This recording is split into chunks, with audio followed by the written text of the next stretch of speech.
Welcome back to the Tip of the Ice-Burgh podcast, brought to you as always by the Hockey Podcast Network. We're talking about Evgeni Malkin, Gino, big ol' 71.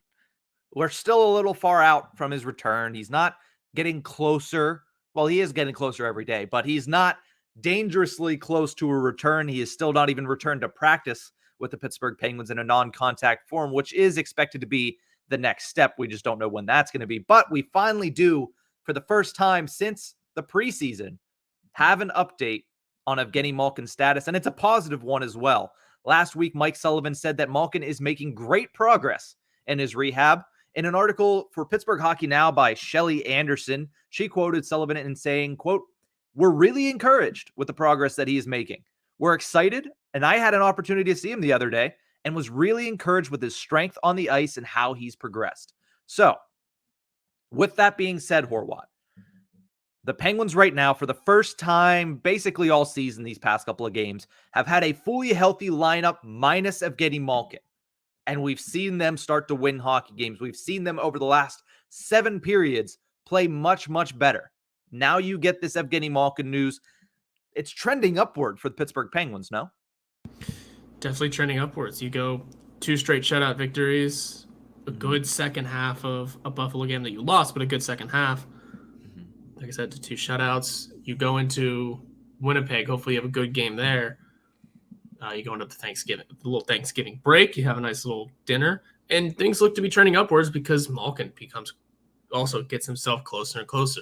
He is the only one missing now.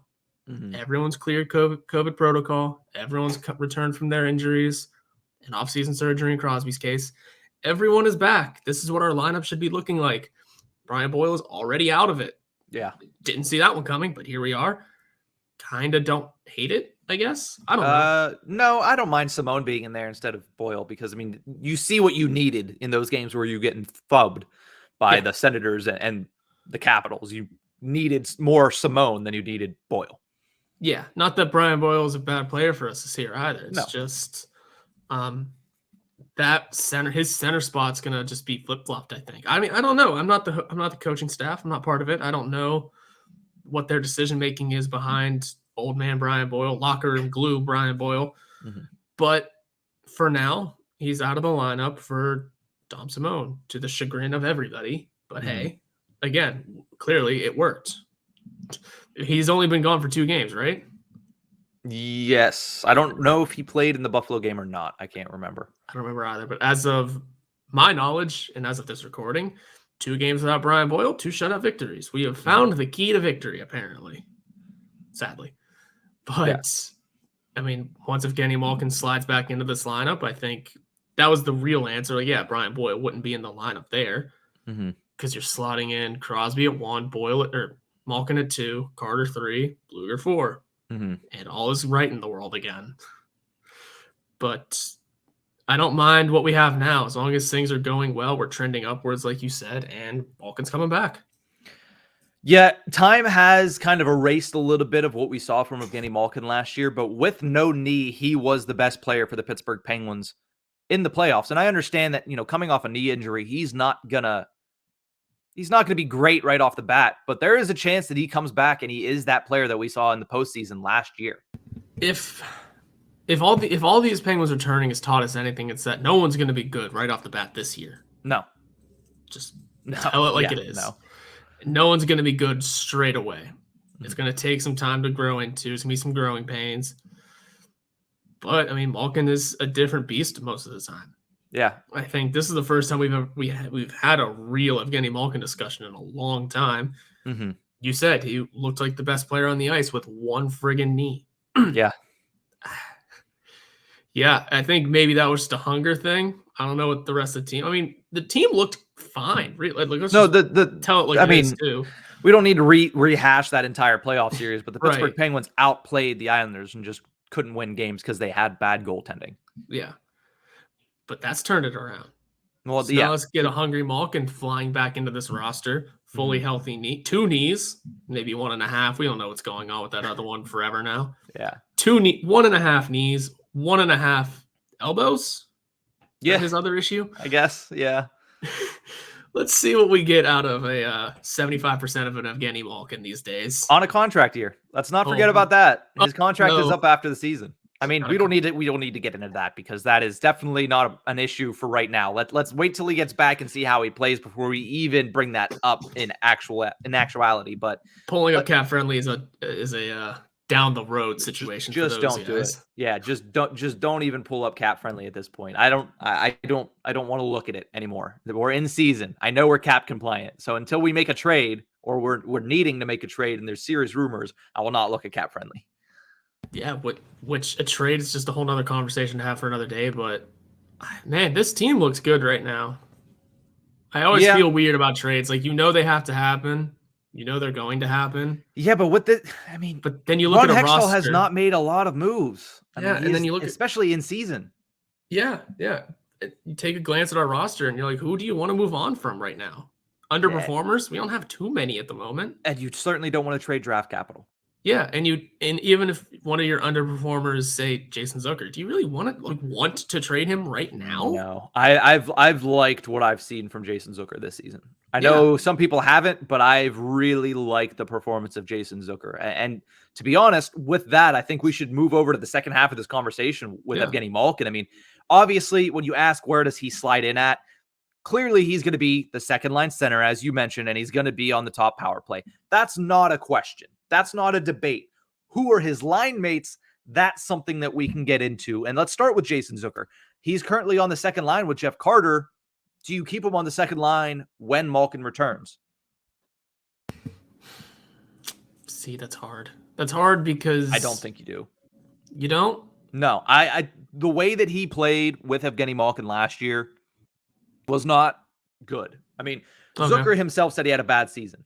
Yeah. And part of that is, and anybody that watched these two play on the same line, it didn't seem like they had any chemistry going. I mean, on the other side of it, yes, Kapanen and Malkin, look at the way that they played together versus the way that Malkin and Zucker played together whenever they were exchanging passes, whenever they were in on the zone together, when they were fighting for the puck together, when they were down low together. It just didn't mesh. And Jason Zucker is a player that right now, if you have him as a bottom six guy, and we've mentioned this, yeah, he might suffer a little bit from taking a back seat when it comes to minutes, but playing him with Jeff Carter and, say, Evan Rodriguez as a third line, I think that's something that if you're the Penguins, you can capitalize in matchups against several different teams if you have that down there as the third line for you in the bottom six. I don't hate that. It's, in a way, it's kind of turning Jason Zucker into the Phil Kessel stereotype from 2016, where we picked him up to play with Sidney Crosby. Oh, that's not going to work. To play with Evgeni Malkin. Oh, they hate each other. Suddenly, Phil Kessel's on the third line with Nick Bonino and Carl Hagelin, and it's the greatest thing we've ever seen. Mm-hmm. Now, is that going to happen again with Jason Zucker? Not exactly. Not exactly. He's not the same sort of player. But we acquired Jason Zucker because we had a multitude of injuries.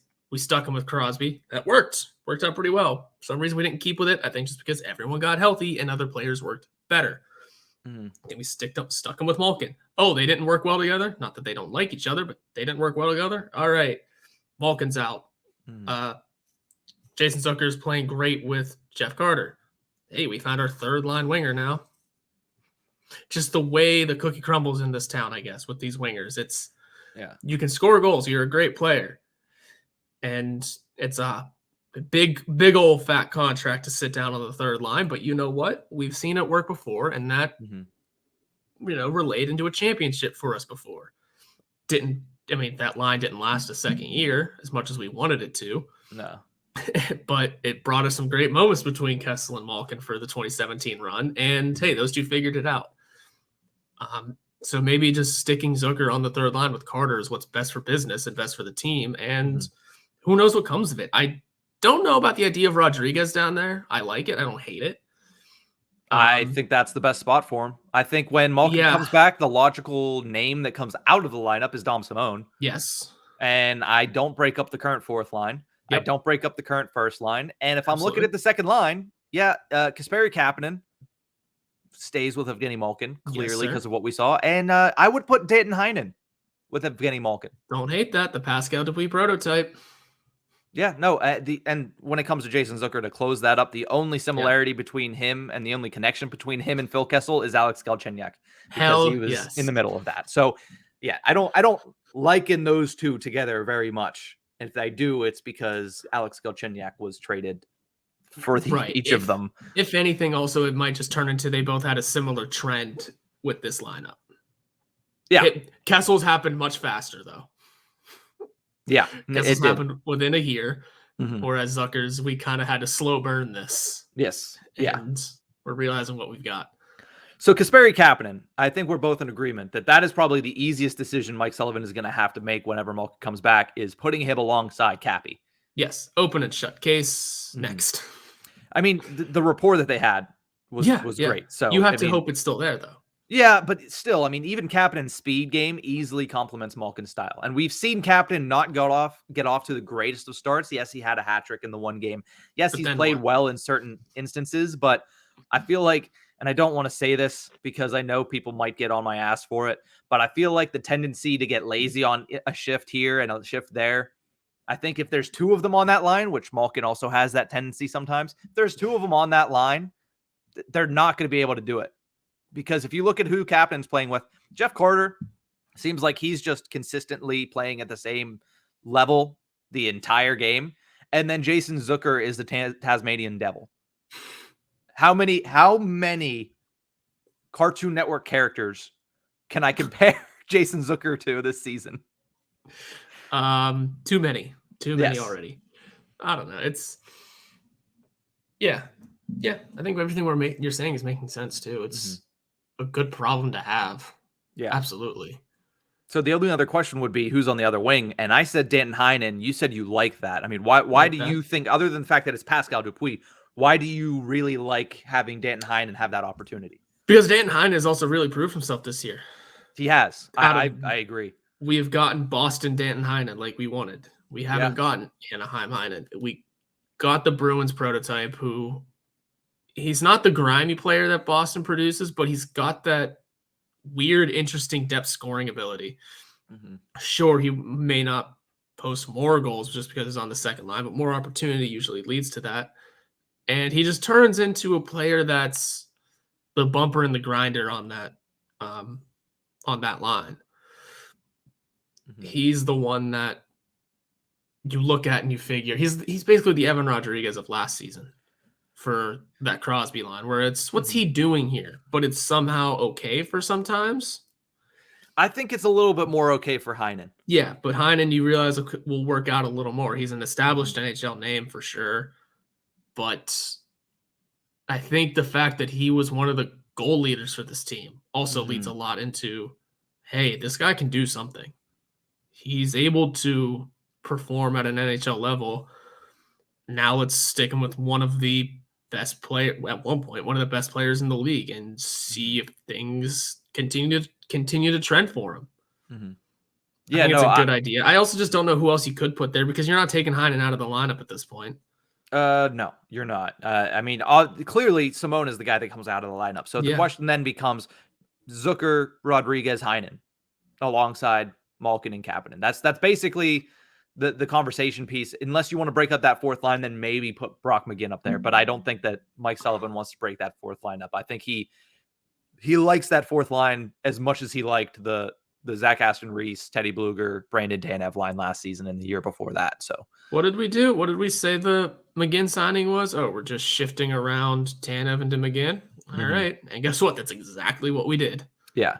So, I mean, with Danton Heinen, I believe there's more to him than what we've seen so far. I mean, he's had some really, really bright spots this season. I believe there is more to him, and there's more to his scoring touch. So I think playing with Malkin could definitely unlock that scoring touch a little bit more. But we're going to take a quick break. When we return, we're going to finish off this episode with our weekly Pens poll. We'll be right back.